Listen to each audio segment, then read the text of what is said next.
A superhero team I've been quietly fascinated by for some time is The Authority. Created by Warren Ellis and Bryan Hitch, this ensemble of brash, no-nonsense superheroes swaggered onto the printed page in 1999, and quickly established themselves as unlike any other contemporary series. Forged from the ashes of Stormwatch, a comic launched by Jim Lee's Wildstorm several years earlier, The Authority unapologetically ushered in a new era for superhero storytelling, popularising the concept of cinematic, widescreen comics and pushing the envelope for the types of adventures that could be featured in these types of stories. In their initial 12-issue run, The Authority had an unquestionable impact on both the fictional world they inhabited and the real world as well, with the entire comic landscape being forever changed by their bold and brazen arrival. In many ways, the original Authority run encapsulates the changing trends of American comics at the turn of the new millennium, demonstrating how the popular trends and themes of the 90s gave way to the types of stories that dominated much of the 2000s. So in this video, I want to explain the history behind The Authority, discuss how Ellis and Hitch crafted this unique superhero team and the immediate impact their 12-issue debut had, and consider how The Authority demonstrates a generational shift in superhero comics and what the legacy of these books are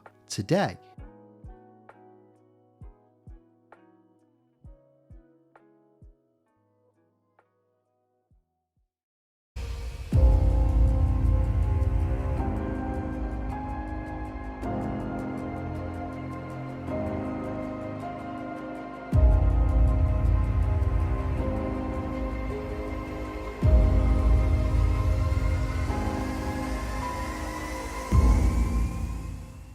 Before we continue though, just a quick reminder to leave a like on this video if you enjoy it, and subscribe to Owen Likes Comics so you don't miss out on any future videos.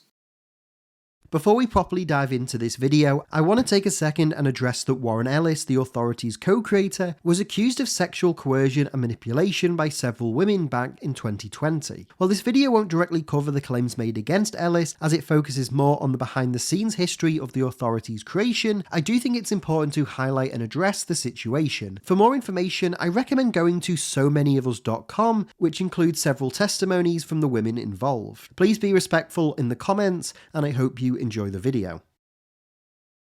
In order to explain how The Authority came to be, it's first important to go back a little further and talk about another comic book series, Stormwatch. You see, in 1992, a group of highly successful writers and artists collectively quit Marvel Comics over long-standing issues surrounding pay, royalties, and treatment of creators under the work-for-hire system. These included Todd McFarlane, then writer and artist on Spider-Man, Rob Liefeld, co-writer and artist on X-Force, and Jim Lee, artist of the X-Men, who had recently seen record-breaking sales with the new X-Men #1 relaunch. These creators, alongside Eric Larson, Jim Valentino, Mark Silvestri, and Whilce Portacio, instead started up their own company, Image, which served as a publishing house for creator-owned properties. Within the Image system, creators would work in their own studios, with Image as the distributor for each book. Jim Lee, alongside Brandon Choi, formed Aegis Entertainment, later renamed Wildstorm Productions, in 1993. Throughout the 1990s, Wildstorm published several high-profile comics, such as Wildcats Gen 13 and Stormwatch. Created by Lee, Choi, and artist Scott Clark in March of 1993, Stormwatch was a team book about a group of heroes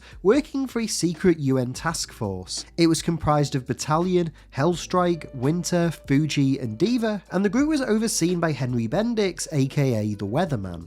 Lee co-wrote the initial 8 issues before Ron Marz took over the series, which he wrote until 1995. In 1996 though, the book would be given to Warren Ellis, then best known for his work on Excalibur and Marvel's 2099. Beginning in July with issue 37, Ellis quickly began a process of drastically reshaping the team's status quo. In his very first issue, 2 new major characters were introduced: Jenny Sparks, the living spirit of the 20th century, and Jack Hawksmoor, the god of cities, who would go on to become not just founding members of the Authority, but would both serve as leaders of the group. Over the next 13 issues, Ellis would continue to move the series away from its original premise, all in service of the comic's relaunch after issue 50. The climactic story of this volume, Change or Die, signified Ellis's intentions to evolve Stormwatch into something truly modern and cutting edge, demonstrated by the covers of the final 3 issues, which forego the typical style of 90s comic art in favour of a more cinematic and widescreen approach. Stormwatch's second volume began in September 1997,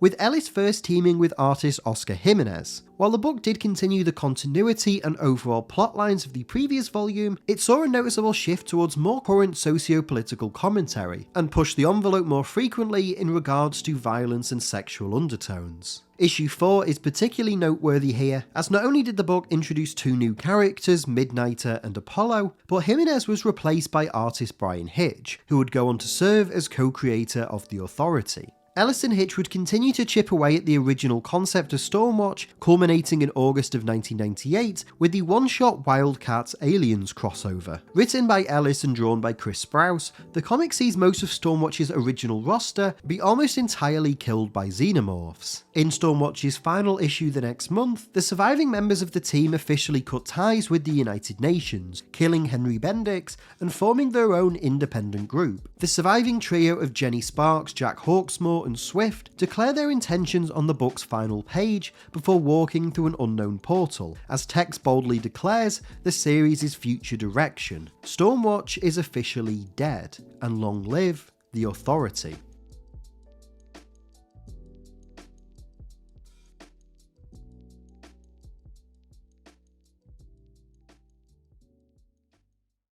Beginning in March of 1999, The Authority was unveiled in a 12-issue series written by Warren Ellis with art by Bryan Hitch. Building off the shocking climax of Stormwatch, this new book focused on Jenny Sparks and Jack Hawksmoor building an independent superhero team capable of solving any problem imaginable in their own often abrasive and proactive way. While this was a brand new series, most of the characters spotlighted in The Authority had featured in Ellis's run on Stormwatch, such as Midnighter, Apollo and Swift, while new versions of the Doctor and the Engineer were introduced. Regarding the transition from Stormwatch to The Authority, Ellis explained that it was due to Stormwatch's long-standing underwhelming sales figures, hoping that rebranding the book would get more eyes on the project and give it a second chance at finding an audience. It should be noted that Wildstorm was sold to DC Comics in late 1998, and now operated as a separate publishing imprint within the larger DC brand. As a result, DC were keen to spotlight the best that Wildstorm had to offer, so Ellis's pitch to rework Stormwatch into The Authority was likely well received. Although Ellis would only serve as writer for the first 12 issues, this new series wasted no time capitalising off this potential new readership, telling 3 bombastic and epic in scale stories that were unlike anything most regular comics readers were used to.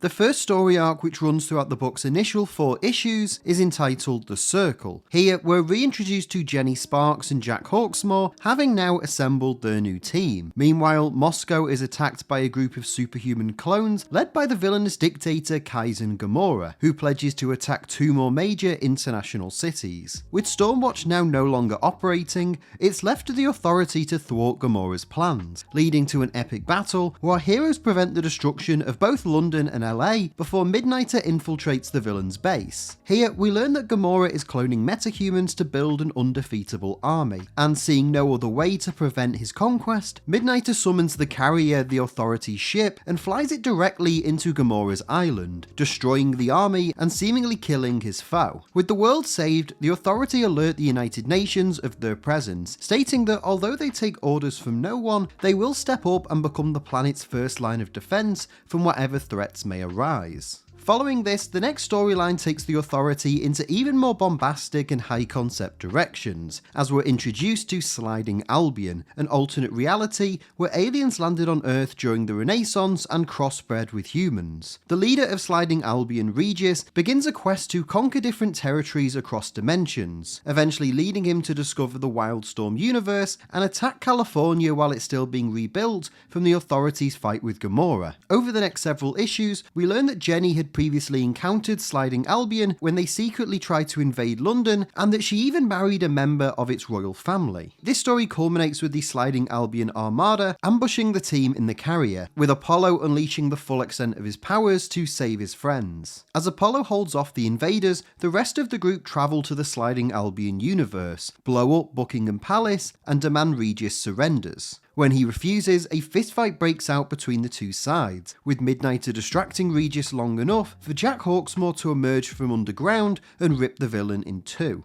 With Regis dead, Jenny broadcasts a message across the Sliding Albion universe, letting its people know that they are now free thanks to the Authority.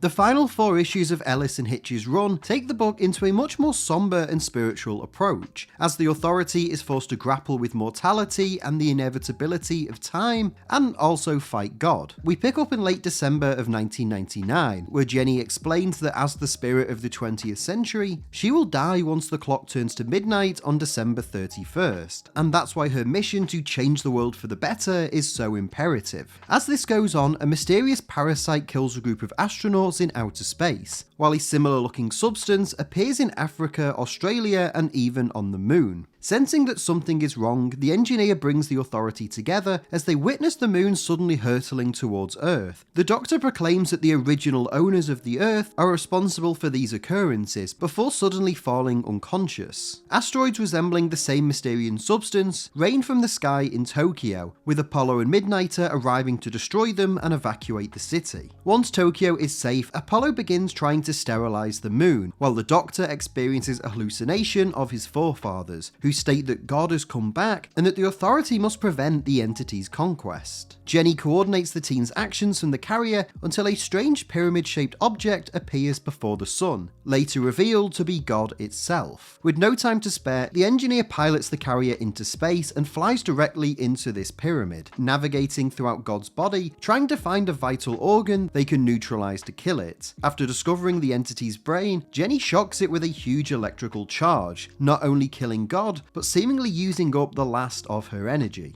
The team rush towards Jenny as the clock strikes midnight, with Jenny Sparks dying in her friend's arms as New Year celebrations occur throughout Earth. The world is saved, and the new millennium begins while the Authority mourn their fallen leader. The final moments of this series see a sudden flash of lightning hit the night sky as a newborn baby is held by its mother, signifying the creation of the spirit of a brand new century.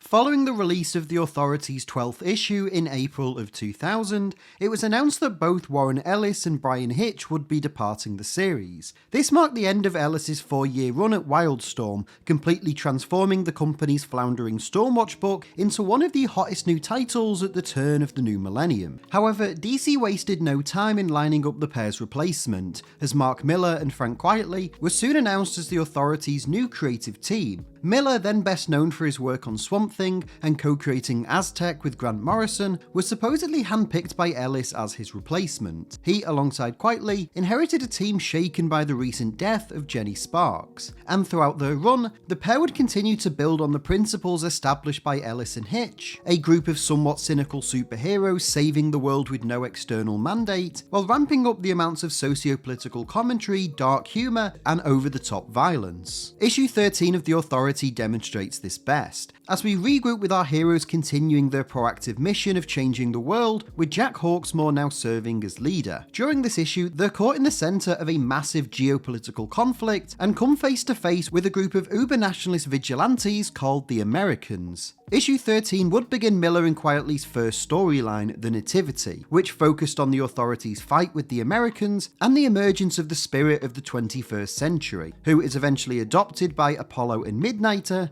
and named Jenny Quantum. Although Millar's time on the series would seek to push the Authority into even more bold and experimental directions, his time on the book was frequently hamstrung by delays, behind-the-scenes shakeups, and editorial mandates. As early as his very first issue, DC began heavily censoring and changing his and Quitely's work. They altered the designs of the Americans to appear less like the Avengers, obscured select panels that included graphic violence with a red filter, and completely omitted a kiss scene between Apollo and Midnighter. These changes became a frequent occurrence throughout much of Miller's time on the series. Coupled with this, the writer suffered several health problems that affected the production of future issues. Eventually, Frank Quitely departed the series following issue 22 to join longtime collaborator Grant Morrison on New X-Men. Issue 22 was intended to kickstart the next major storyline of Miller's run, entitled Brand New World. But even though it was published in March of 2001, the next issue of The Authority wouldn't hit shelves until August of that year, and instead of Miller, would be written by Tom Pyra with art by Dustin Nguyen. Pyra and Nguyen took over the series for the rest of the year, giving Miller enough time to rework his initial plans and select a new artist to replace Quitely. The Brand New World storyline did eventually resume in January of 2002, with Art Adams and Gary Ergzine drawing the remaining issues. Much of Miller's original plans for this storyline were significantly changed and reworked, particularly in the aftermath of 9/11, and a special one-shot story, Authority Widescreen, which would see Miller team with Bryan Hitch, was cancelled altogether. Reflecting on the many behind-the-scenes problems he faced during this time, Miller explained, "DC didn't like the book. It had become this runaway success when everything else was collapsing, which made it especially hard for them, but it just wasn't stuff they wanted to see in a superhero comic. They had their edgy crime and horror books, but they didn't like to see controversy and superheroes mixed in the same way. They're custodians of America's icons and part of a massive multinational. Naturally, I suppose they were just fearful of their jobs."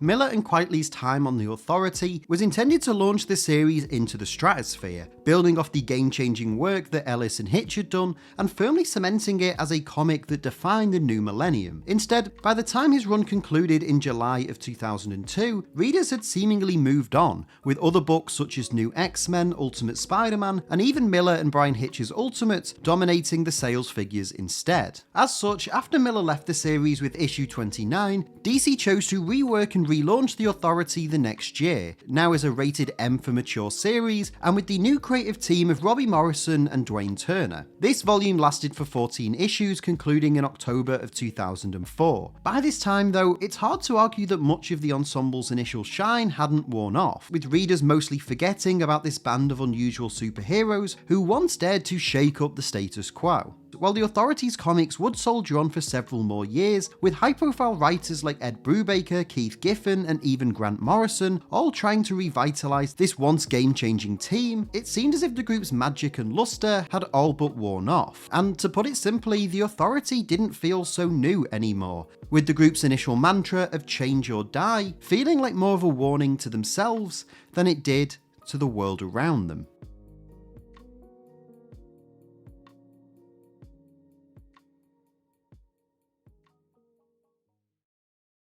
By the start of the 2010s, The Authority had all but faded from the zeitgeist of mainstream comics. The fourth volume of the team series began in October 2008 and ran for 29 issues, initially written by Dan Abner and Andy Lanning, with Tom Taylor penning the final 7 issues. The release of issue 29, The Authority's final comic still to this date, coincided with a large revamp occurring within DC Comics, which saw the Wildstorm imprint be shut down altogether and integrated into DC's mainline continuity. This relaunch, known as the New 52, was a major fresh start for almost every character, and although The Authority wouldn't appear in this new continuity, its predecessor Stormwatch would make an unexpected return. Beginning in September 2011, Stormwatch was reintroduced in a new monthly series, now as a secret metahuman task force, which had existed in the shadows for centuries and protects Earth from extraterrestrial threats. The version of Stormwatch featured in this series did include many Authority mainstays, such as Jack Hawksmoor, the Engineer, Apollo, and Midnighter, alongside several new characters,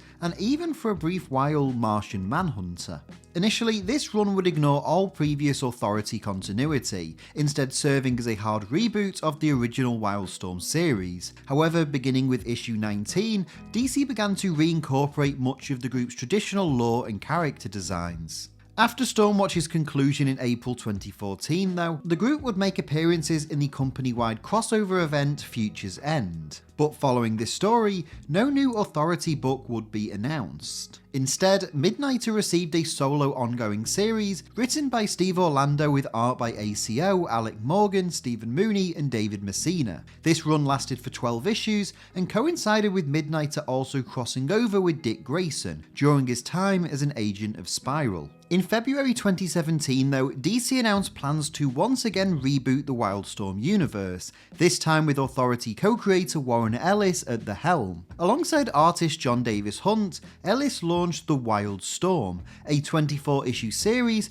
that reimagined the original Wildstorm universe for a brand new generation. This run heavily featured numerous characters and plot points from the Authority, and continued that series' focus on blending high-concept science fiction with political commentary. Although not a direct Authority continuation, The Wildstorm served as something akin to Marvel's Ultimate books, reworking and rebuilding classic characters from the ground up with a modern twist. The Wildstorm concluded in September 2019, and in its aftermath, DC sought to again reintegrate the Authority into its main continuity, with Grant Morrison and Mikel Janin's 4-issue limited series, Superman and the Authority, seeing the Man of Tomorrow form a new incarnation of the group, comprised of founding members Apollo and Midnighter, alongside newcomers Manchester Black, Steel, the Enchantress and Lightray. Overall though, the Authority's history is fascinating to me. The inaugural series genuinely changed how writers and artists told superhero stories, and yet that impact never turned into long-lasting success for its own title. Ellis and Hitch's original Authority run pioneered the idea of widescreen cinematic comics, crafting stories that in terms of their breakneck pace and realistic artwork, felt like a big-budget action film on the printed page. At a time when superhero movies hadn't yet conquered the box office,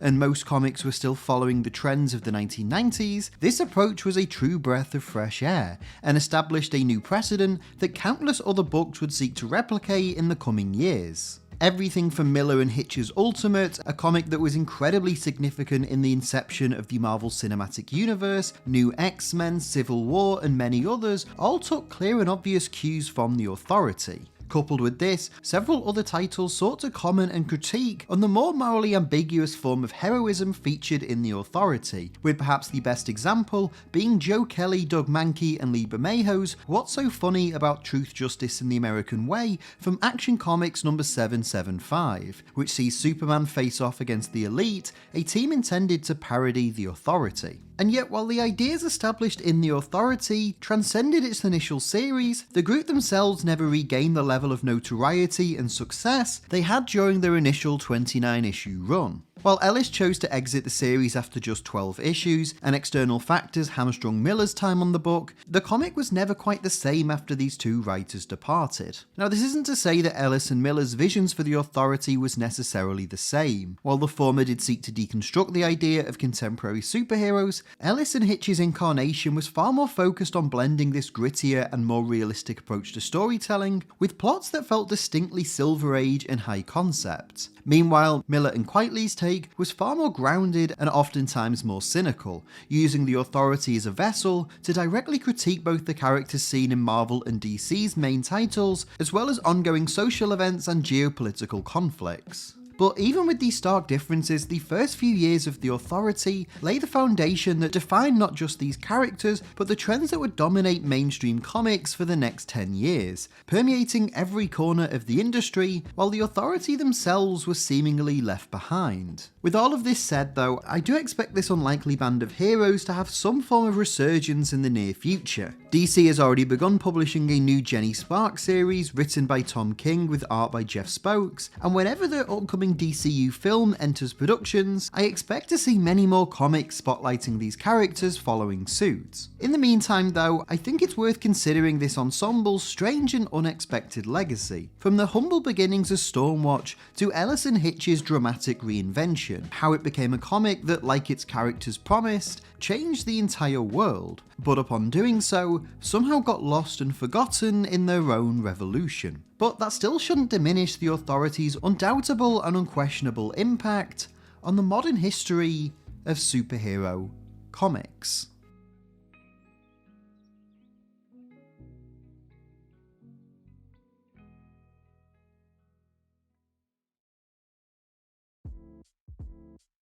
Hey everyone, thank you so much for watching today's video. I hope you enjoyed it. If you did, please make sure to leave a like on this video, leave a comment down below as well. Let me know your thoughts on everything we talked about in today's video. I can't wait to hear what you have to say as always. If you're new to Owen Likes Comics, please make sure to hit the subscribe button and the notify bell so you don't miss out on any future videos. And if you enjoyed this and you want some more, there should be some other videos on screen right now that you might also enjoy.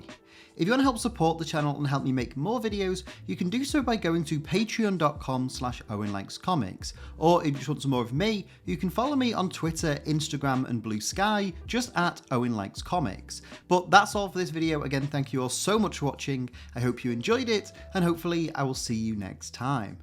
But until then, take care and keep reading.